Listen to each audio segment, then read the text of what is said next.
We have reached the end of the month of August, so it's time for another phantom draft or a mock draft.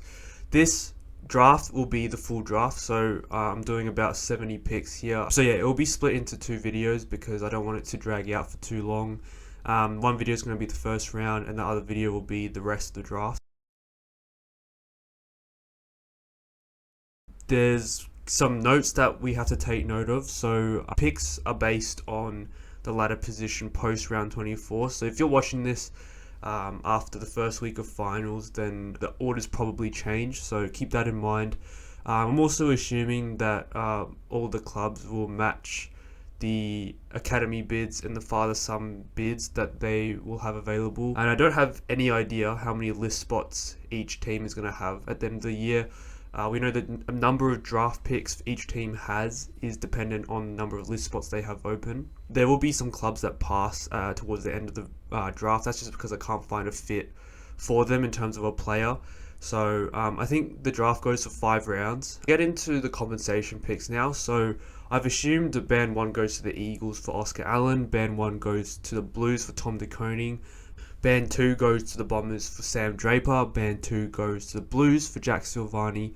And then Band 5 goes to the Giants for Jacob Ware, who I think is being rumoured to go to Port Adelaide as an unrestricted free agent. So I've got that down. We'll go into the trades now. These trades are all just pick swaps, just to try and enable bid matching and try to make it slightly more realistic. Obviously, it's not going to be perfect. There's going to be some inequalities. But if I try to perfect it, it's going to be incorrect anyways, because there's going to be so much happening in the trade period that this draft order is going to get thrown out the window. All that effort is wasted. So I've tried to keep it reasonable. I admit, like, some of these trades are not specifically fair to a club. I've gone under the assumption that these picks that I will mention in the trades form the basic, I guess, crux of the deal. And there will be other picks on the fringes that will be involved if these trades are to happen. So we'll go straight into trade 1, and this is North Melbourne trading up to Port Adelaide's first pick, which is Gold Coast at the moment. So North Melbourne receive Port Adelaide's first pick, and the Suns, they receive Richmond's second, North Melbourne's second, and North Melbourne's third. So I'm saying these picks in terms of what club they're tied to. So the reason why I'm saying Richmond's second is because North Melbourne currently own Richmond's second round pick. So keep that in mind when I'm saying reading out the draft, the trades. So this is pretty much just to get Gold Coast a few more DVI points. It's to get North Melbourne back in the first round after their shocking trade last year for Matt Whitlock. We'll go straight into trade 2. So the Blues receive St Kilda's first round pick, which is currently pick 7.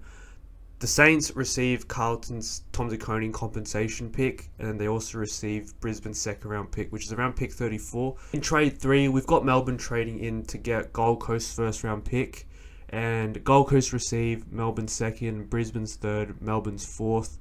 This is where I haven't really bothered to try and perfect the trade. Like, at the surface level, it looks unfair, but pretty much Gold Coast will just receive picks equivalent to the value of 1140 plus DVI points. So that's where that trade sits. In trade 4, we've got Port Adelaide receiving Collingwood's first round pick. So Gold Coast receive Port Adelaide's second, Port Adelaide's third, Port Adelaide's fourth, whatever else picks that are required to get to a value of 721 DVI. And then trade 5, so Brisbane get Melbourne's third, GWS's third, Adelaide's third, and GWS's fourth. And Adelaide get West Coast's third and the Bulldogs' third. So that's it for the trades. 5 trades there, and hopefully makes things a bit more realistic. So we'll get straight into the draft now. So at pick 1, Eagles start off with back-to-back picks, and I have them taking Willem Dersma at pick 1. I think he's put himself ahead of Cooper Duff-Tytler over the past month. I had CDT at number 1 last month, but Dersma's performances in the VFL, I think, are undeniably good. And the ability for him to translate his game to VFL level, I think, was really impressive. And his light frame isn't too big of an issue. And I think his lack of position isn't an issue as well. I think he starts at half-back and then eventually graduates into the midfield as a taller mid. So he goes at number 1. At number 2, the Eagles will bid on Gold Coast's Zeke Euland. So he goes at pick 2. He's been injured for a lot of the season, but since returned and looked really good. His left boot is lethal, and I think the Eagles would love to have Euland in their team, but the Suns have priority access to him. So then at pick 3, the Eagles follow up with Cooper Duff-Tytler. I think a lot of people will say the Eagles shouldn't take a ruckman, but I think with these new ruck rules, they suit CDT really well. He jumps really well in the ruck contest. He's not the tallest, so I think he's around 202 centimeters or maybe 200 flat. But what he can do around the ground post ruck contest, I think, just the ability to be able to jump in the air to win the hit out with those new rules and then be able to follow up at ground level, I think it'd be a really valuable asset for the Eagles, especially since they've been craving for a competent ruckman for so long. Then at pick 4, Richmond have back-to-back picks. So firstly, I think they take Josh Lindsay, lethal left boot again off the half-back line. I think the Tigers do need some class off half-back, and Lindsay provides that. His short kicking, his medium distance kicking is elite, and I think he would help Richmond's transition game extremely well, because I don't think they have any of those pinpoint ball users. They do have, I think, Sam Banks, who is a pretty good rebounder with his line breaking ability, but he's not the best kick, so Lindsay complements that pretty well. Then at pick 5, I have the Tigers bidding on Dylan Patterson, so I'm a really big fan of this guy. He doesn't have many weaknesses to his game. He's good inside, good outside, really good foot skills, good by hand, really efficient with his ball use. He's not that tall, which is probably his only issue, but he is a mature body, and I think the Suns will be really lucky to have him. Then at pick 6, the Tigers bid on the Lions' Daniel Annabelle, so probably the best leader in this crop. He's been able to play really well at every single level he's been at, whether it's VFL, champs, or below that. So he just racks it up. Like, he gets 20 plus touches every single game, no matter what. And I think he just slots straight into that Brisbane lineup. So then the Tigers finally take their pick, and this is Sam Grill. So I'm not really sure if the Tigers will actually go for Grill. He's done quite well in the VFL in recent weeks.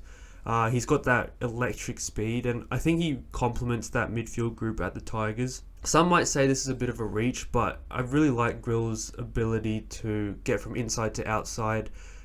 He can play multiple positions. He's really agile, so really nice turn of speed. I just think of Zach Butters every single time I watch him.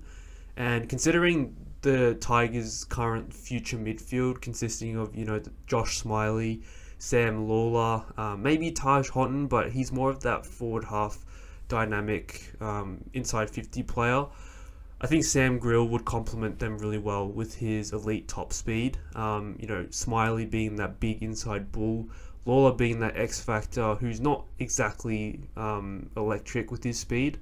But Grill is able to add that element to their midfield, and I think it's a great fit. He's also playing for their VFL team. It doesn't really hold much weight, but they've been watching him for a long time, and I think it's a great fit for the Tigers. So now Essendon are on the board with back-to-back picks. I always find it really hard to predict what the Bombers will do in this particular draft, whether it's because they have so many list holes. I think ideally they want Josh Lindsay, but at pick 8, Lindsay I think will be gone. So I think the next best option in terms of a really good ball user is WA's Jacob Farrow. He's bolted up the order. I didn't have him this high in my last mock draft, but I think with how even it's looking like this part of the draft will be, I think Essendon won't regret taking Farrow here. He's a beautiful left boot user, currently playing off half back, but probably eventually graduates into the midfield. He's drawn comparisons to Jordan Dawson. He's a bit shorter than Dawson, but he's got that really nice ball use. He's good overhead. He's very composed as well. I think it's a really good fit for Essendon because they really lack ball users, especially from the defensive half. I see too many turnovers coming out of their D50 every single time. So I think Farrow just gives them a really level head in that part of the ground. And then with their next pick, at pick 9, I've got them taking Oliver Greaves. So this is a big-bodied inside mid. I'm not the biggest fan of him, but I think he suits Essendon really well.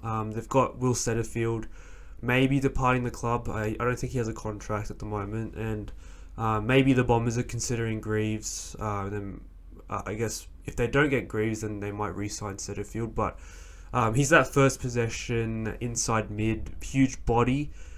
He's got okay foot skills. He's got okay outside skills as well. But yeah, most of his damage is done at the contest. And I think that really enables the likes of Sam Durham, Zach Merritt to get on the outside rather than having to rely on them to be that first possession guy. Caldwell as well. The Essendon midfield is just really short overall, and I think Greaves just offers that extra dimension at the stoppage scenario. So now North Melbourne on the board with what was the Suns' first pick that was tied to Port Adelaide. So North Melbourne, I've got them taking Xavier Taylor here.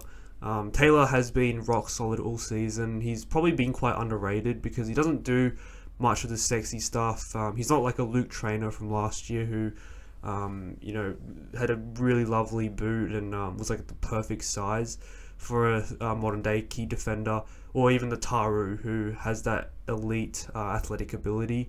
Taylor, although pretty good at both of those things, so he's a good user. He's got good aerial skills. I think he just reads the play really well. He's a really smart football player, and he's not that tall. I think he's 191 centimeters, but he intercepts in the air really well. He's really tough as well. So you get the intangibles with Taylor, and I think North Melbourne really need a player like that to complement the lockdown and Toby Pink going forward, in Will Dawson as well if he goes back to defence. I think he's been playing forward a little bit. So Taylor as that third tall could end up being like a Tom Stewart player, who knows? But I think North Melbourne just need another key defender who's in that upper echelon, and I think Taylor provides that. So now pick 11, Carlton are on the board with St Kilda's original pick, and they take Dyson Sharp. So Sharp arguably has fallen a little bit in this draft order, but I just don't see the fit for him at any of those previous clubs. I think some West Coast fans want him at pick 2 instead of CDT, but I think they're just getting overawed by the big stats that Dyson Sharp is putting up in the Sandful and in the under 18s. I think he's a bit of a player with a limited ceiling. He doesn't really have that elite kick. He doesn't have that outside ability. And we know in the modern game, the best midfielders are the best ball users, the best guys on transition. So you think Ed Richards, Finn Callahan, Nick Dacos, Nasiah Wanganeen Miller are all really nice ball users. And I just don't think Dyson Sharp has that. So I have him falling to Carlton. I think Carlton do have a need for like a contested beast. They obviously have Cripps and Hewitt and things like that, but I think he complements Jagger Smith really well going forward. Jagger is that kind of maybe engine mid, and then Sharp is able to win clearance as well as that bigger body. So I think they complement each other really well going forward. Sharp. So I guess you would say Sharp doesn't get into that Carlton midfield at the moment because of all of their contest-winning Bulls, but Paddy Cripps will retire in a few years, I think, and Hewitt also getting older. Sam Walsh will probably lead that midfield. He's more of that two-way runner, engine mid as well, alongside Jagger Smith.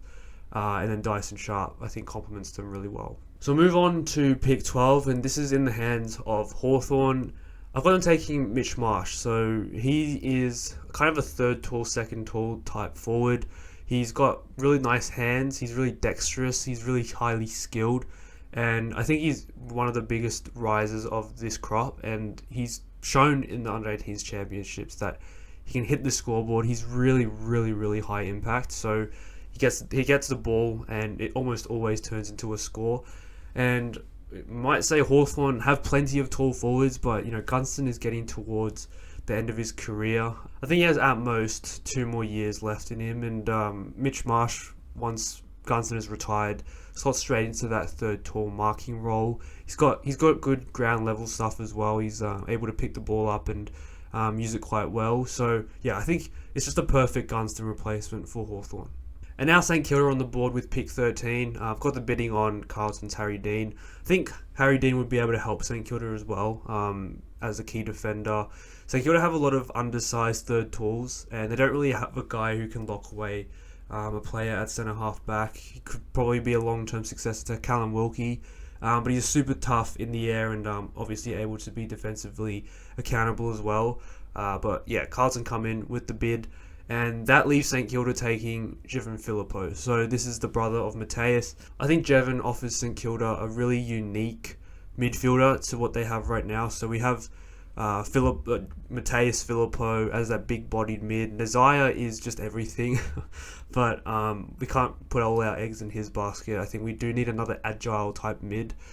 We have Garcia, who's more of that liberatory type, doesn't really have the X factor. So Phillipou, I think, would be able to firstly start in the forward line at AFL level and eventually graduate into the midfield. Phillipou is still quite raw, but he's obviously extremely athletic because of his decathlon background. But he does need some work on his kind of running patterns and I think just reading of the play, knowing when to go, when to not go. So I think he starts in the forward line and then gradually St Kilda will teach him all the required skills to play in the midfield. So with pick 15, I have the Swans on the board, and they're going to take Aiden Schubert. So he's probably the leading full forward prospect in this draft. He's 198 centimeters, super competitive. He accumulates the ball as well, really good overhead. So there's not really much to speak ill of with Schubert, and I think this slots straight into the Sydney developing squad. They've got Joel Amati, a lot of question marks over Logan McDonald's body at the moment. So I think Schubert provides that cover in case either of those two fail to, realise their potential or make meaningful contributions to the Swans side. Schubert should be able to develop into a really solid contributor going forward with the A grade star potential, because I think his attributes will hold him really well at AFL level. He's quite mobile as well, so pretty much the prototype modern day key forward. And then the Bulldogs at pick 16, I've got them taking Noah Hibbins-Hargraves. So he's been injured for a lot of the season, quite an injury-prone player, but when he's fit and firing, he is probably the player who you'd love to watch the most in this draft. He's got the X factor to light games up. He's a clutch player, so he wins games off his own boot, kicks big bags of goals. He's kicked 5 goals in games a lot of the time this year, and he's probably more of an outside type at the moment. Has the potential to play inside. He has played inside a bit more since he recovered from his injury earlier in the year, and I think clubs will be scared to take a risk on him earlier than this point. He could go as early as Essendon's picks, but I've got them taking Farron Greaves. But yeah, I've got him sliding to the Bulldogs at the moment, and if he hits his potential, this could be potentially the steal of the draft. If you kind of remember back to last year, Murphy Reid slid because there were doubts over his midfield ability and his lack of speed. I think the same concerns can be said about Hibbins-Hargraves except for his contest ability. So his ability to play inside will make him slip a little bit, just because there are, I think, better players in the contest earlier in the draft in his position. But yeah, the Bulldogs get an absolute bargain here, and I genuinely can't wait to see what NHH can do at AFL level. Then we have the Eagles on the board, so I have them taking Sam Cumming, who's kind of slid a little bit. So he's kind of climbed up in the championships, and now he's slid back down because of his arm injury or shoulder injury. But he's a player who's very similar to Isaac Heaney, so not the tallest, but he's a good marking target up forward who can also play through the midfield. Probably does his best work playing both roles, like 50-50 split. So I think the Eagles don't have that type of player at the moment. They have Harley Reid, obviously, but ideally you keep him in the midfield, right? Like he's just your permanent 70% CBA mid. And you've got Cumming who can rotate through that point. They've got Liam Ryan departing the club, so I guess Cumming can kind of fill that void up forward straight away. I think this is just the best available pick as well. I think at this pick, this is probably the last pick of that top end. So really good pick by the Eagles, and I think there's a lot of value to be had at this pick.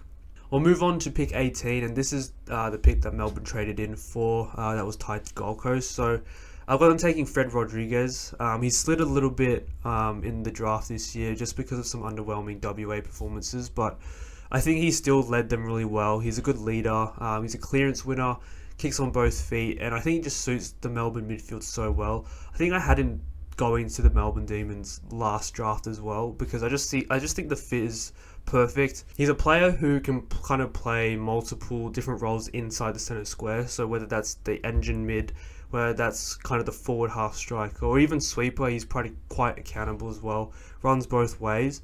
I think they've got Caleb Windsor potentially going to be a long-term midfielder for them. Trent Rivers as well. Those guys are pretty attacking, and I think Rodriguez provides a nice balance of really nice foot skills and on both feet as well. So I think he kind of brings that kind of prototype mid. So I talked about that transition mid being the flavour of the modern era in the AFL a bit earlier. I think Rodriguez suits this really well. I think that means he gets taken at this point. Then at pick 19, I've got the Dockers taking Matthew Leray. So this is a South Australian inside mid / winger. He's probably more a winger at the moment, but he's got that kind of ability to take the game on. He's not the fastest player, but he's a big size, a big unit. He likes to be aggressive with his ball use, and he's a good ball user as well. And he's good overhead. So he's kind of that prototype modern day winger who's able to get back into D50, support the defence with overhead marking, or just getting a fist into those key forward contests. But he can also run forward and kick a goal or two on the outside. But I think in the Sandful reserves, or whatever league he was playing in, he was playing inside mid and looked really good for Sturt. So he is able to win contests as well. So he's not that one-dimensional outside winger. I think there's a lot of scope for Leray in the AFL system. Like, there's not really too much you can put doubts over in his game. Like, maybe his lack of speed, but as I said, like, he takes the game on, and it's really good to see for a young player. So I had the Dockers taking him at this point. I think they also need a bit of a winger as well. They obviously don't have many list holes. I think they're pretty set in the forward line, pretty set in the midfield, very set in the midfield. And I think they're pretty set in defence as well with their key defenders. And maybe a fullback, but we'll see later in the draft. And at pick 20, the Giants are on the board, and I've got them bidding on Sydney's Max King. So Max King is an X-Factor play. He wows you when you watch him, and he's probably a bit inconsistent. He fades in and out of games, in and out of weeks as well. Like, one week he'll just be completely invisible. The next he might bob up and just dominate the game. So I think, he probably slides towards the latter half of the first round, whereas at the start of the year, you could say he was a top 10 pick contender. But I think the Giants will bid on him here because I think the Giants would like him. The Giants list is so good that they don't really need to address needs. They just take best available, high ceiling, high risk. And I think Max King offers that, but obviously the Swans will match that bid. So I have the Giants taking Harley Barker. This is a bit more of a needs-based pick, but it also offers a lot of upside. Barker, I think he ranked top 5 in the preseason 20-meter sprint, so he's extremely quick. He's a winger, he's tall-ish, and he's got a good set of hands overhead as well. So quite similar to Matt Leray, but he's a lot quicker. His foot skills are also really nice. He probably doesn't have the overhead ability of Leray, nor does he have that proven inside ability like Leray. But he's also been injured for half the year. Like, I think he did an ACL early in the year and will probably miss the start next year as well. So he will slide a little bit because of that. But I think the Giants can afford to wait for him. I think they just have so much talent that they'll be able to select a player who's coming off an ACL. They've got Ryan Angwin on the wing at the moment. I think they've got Jacob Ware leaving as well. They lost Cumming, obviously, in the last off-season. So there's a bit of a hole in that depth area, and I think Harley Barker fits that extremely well. So now we have the Power on the board, and this is with Collingwood's tied first pick, originally owned by Gold Coast as well. So Port Adelaide take Lockie Doverston here. Willie Rioli has retired from the Power. I think they need a bit more of a small forward presence there. They obviously have Joe Berry, but I think these guys are different types of players. Like, Doverston's more of a stay-at-home small forward.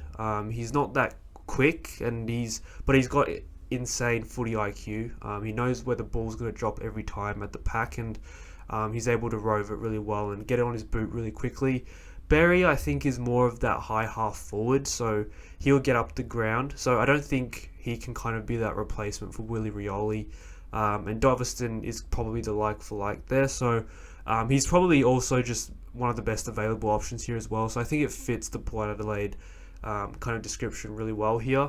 So I've got him going there at pick 22. So the Lions should be on the board next, but I've got them conceding this pick to Annabelle. Obviously this won't happen, but I just don't see any other way for them to acquire the required DVI at the moment, because they don't have any second round picks, I don't believe, and all their picks are late in the draft. It's even after that Adelaide trade I did. So I've just got them getting this pick absorbed, and we'll see what happens in the real thing, but it's just too hard to try and work this out. So we'll move straight on to Geelong at pick 23, and Archie Ludovic gets to the category. So Ludovic has been injured for I think a month now, and will be out for the rest of the season. But he was probably coming into this year the leading key forward prospect, even ahead of Mitch Marsh. He was a bit underwhelming in the champs, but he was kind of in a pretty bad team with Metro, so he wasn't able to really show off his high ceiling. But in the CTL, Coates Talent League, he was dominant. He kicked bags of 5 as well, and looked really good. He's really good below his knees for a big man, so that modern day big man who's able to do a lot of different things, like mark overhead, get on the move, lead up, contested mark, rove their feet as well. I think Ludovic is really good at all this, and he would appeal to the Cats as kind of a foil behind Shannon Neal, Jeremy Cameron, and then whoever their third tall is, Jack Martin / Ollie Henry. So yeah, I think he could just end up being like a project key forward, but he definitely could play a role in the seniors if required. So move on to the Adelaide Crows. So they obviously finished first on the ladder, so they have the last pick of the first round before compensation picks. I've got them taking Riley Onley. This guy's a big-bodied inside mid. I think the Crows, they have a lot of zippy inside mids, a lot of X factor. They obviously have Dawson, who's 192, but apart from that, they don't really have a really tall inside mid. I think Charlie Edwards has been moved to halfback, and he might have been that player for them in his draft year, but he's been moved to halfback. He's doing quite well there, I think. So I think they do need another top up in that tall inside mid range. Only's pretty good on transition, so he suits that modern requirement, and the probably question mark over him is his defensive running, but offensively and clearance winning, he's quite good, and he wins contested ball as well, and he's a pretty decent user as well. So I think the best could be brought out of him at Adelaide. I think there's plenty of depth in that midfield at the moment, so he can just kind of stay in the VFL and kind of develop his two-way running. And once he develops that, I think he'll become a really damaging player at AFL level. So the next pick should be Carlton's, the compensation pick from Jack Silvani. Obviously, it's the same explanation as the Lions. I just don't know how to organise this. So I've got that being absorbed. So we move on to the Sam Draper compensation pick, the final pick of the first round. And I've got them taking Cameron Nairn. So this is a 189cm third tall. I had them taking Mitch Marsh with one of their first picks in the previous mock draft. This is pretty much just a Kyle Langford replacement. He's a really brilliant ball user going inside 50. He can kick goals, hit the scoreboard, mark overhead, and he's probably his athleticism lacks a little bit, and he's pretty short. Like 189cm for a key forward is not the best, but he's definitely got that kind of AFL football. He's definitely a football player, and more so than an athlete. So if you like football players more than an athlete, then Cameron Nairn is perfect. So that'll do it for the first part of this draft. Make sure to leave a like on the video. Comment your thoughts on the players I've picked for your club. I'm sure many of you guys are going to question some of my picks, but yeah, make sure to leave some feedback in the comments so I can make the next mock draft better. Make sure to subscribe to the channel and tune in to the next part of this draft, because there's going to be plenty of players that I think will be really intriguing. I think a lot of people are neglecting this pool just because it's been labelled as a weak draft, so no one's really paying attention to the back end of the draft. But there's still quite a bit of quality towards the end, much like previous years where you can get some gems towards the back half. So definitely subscribe so you can be the first to see the second part of this draft. And with that being said, I'll see you guys in the next video.